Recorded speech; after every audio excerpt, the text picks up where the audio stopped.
Welcome back to Premier League Today. Let's continue our look ahead to the weekend's action. Head to Chelsea now. They take on Crystal Palace in a London derby at Selhurst Park on Saturday. Becky Ives is at Stamford Bridge for us. And Becky, they've wasted no time, have they, in celebrating that Club World Cup achievement?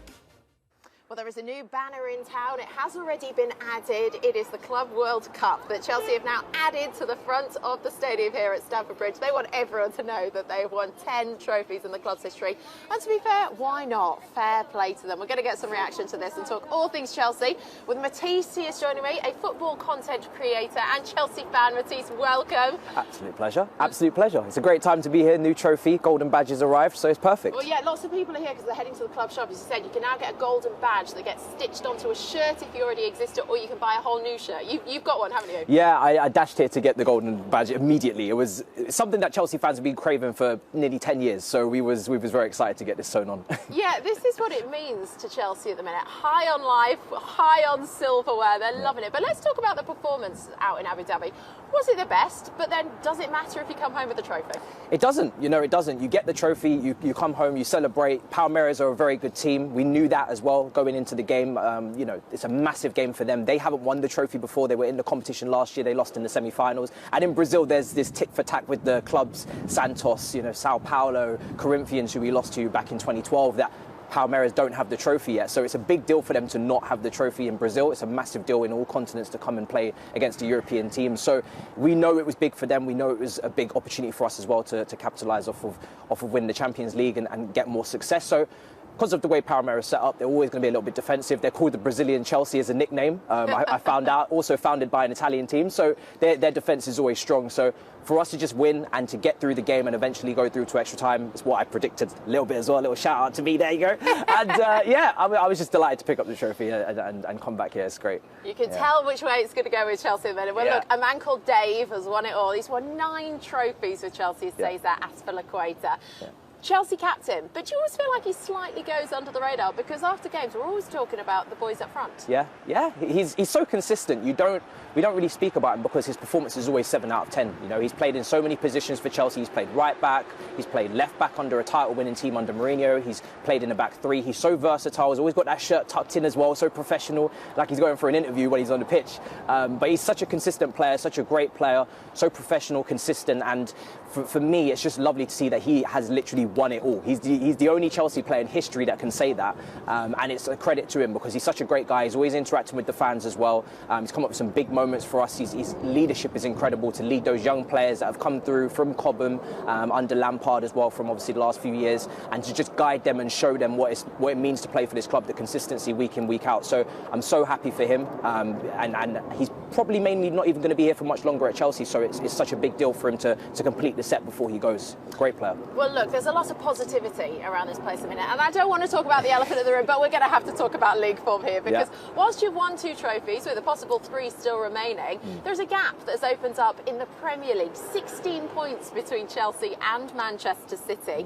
Would you say that the sort of performances in the league have stuttered a little bit? So is there like this conflicting, I don't know, emotion within fans that you're going so well in cups, but in actual fact, the league isn't going as well as perhaps what you hoped? Yeah, 16 points behind, it's not great, but I always say I've got so much time and patience for this manager. He's shown what he can do in the big games last season. He's shown that he can win trophies, get to finals. He's got to every single cup final so far. So then when you look at the league form, I always say look at Pep Guardiola, look at Klopp. When they first came in, top managers, world-class managers, but they had the time to build a structure, to build a foundation at their football clubs, and Tuchel's only been here a year. So if Chelsea want to catch up to those 2 teams, to build that kind of dominance in the league and try and win the Premier League again, they do need to have that stability, that confidence that Tuchel is the right man. A lot of the fans, and most of the fans, almost all of the fans believe he is.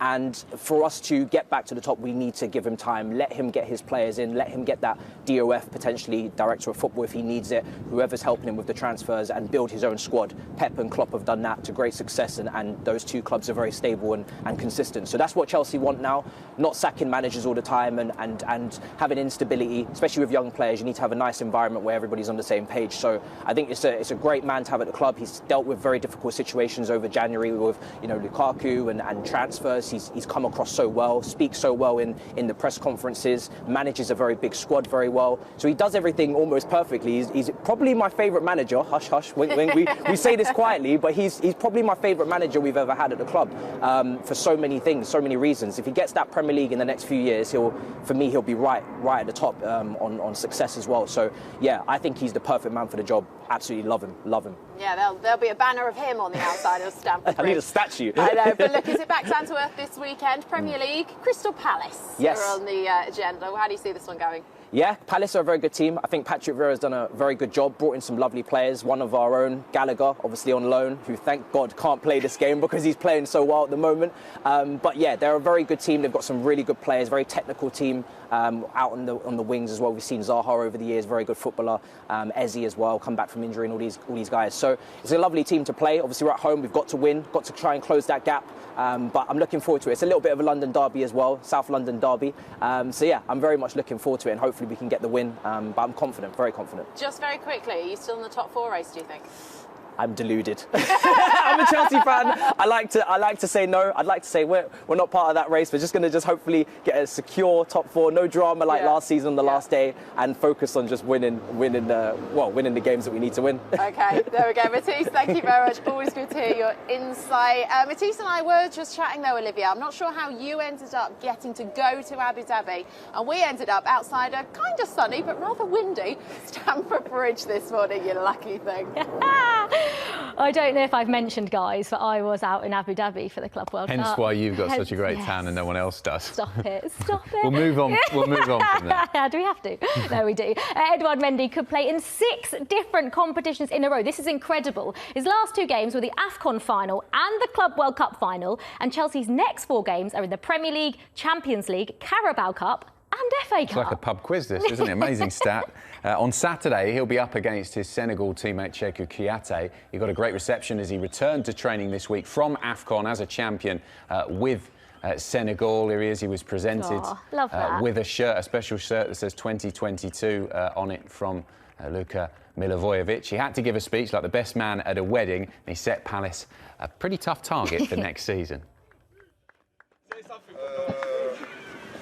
Thanks, guys. Thanks for the support. I'm very, very happy. Next year we can win the league. Yes.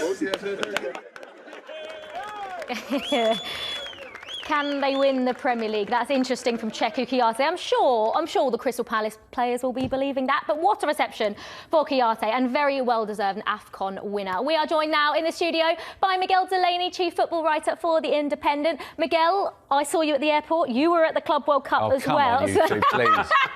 Do you think, despite Chelsea not playing that convincingly well over the 2 sort of semi-finals and the finals, do you think this win could give them momentum going into this last stage of the season? Yeah, I think so. We have seen before with Chelsea that actually any trophy really can have a transformative effect. I think you're absolutely right.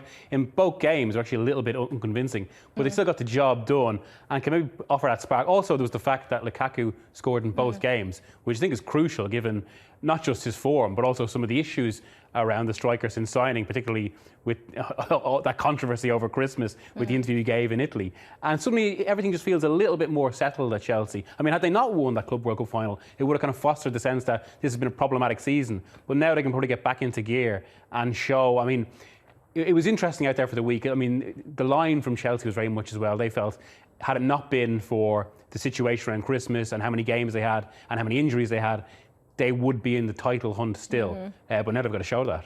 Does it show, I suppose, how spoilt Chelsea fans are? The fact that, you know, complaining that this season's been up and down, as we've been saying, but can't really complain too much. Still battling on 3 fronts, and as you said, they're starting to look like they're a bit more on an even keel. Yeah, absolutely. I mean, they could well retain the Champions League yet. Look at last season when some of their league form, particularly after that initial burst from Tuchel, wasn't brilliant, as was said there on the VT. They didn't actually end the season that well. Had to go to the last day in the Champions League chase, and yet became champions of Europe. So we may well see similar this season.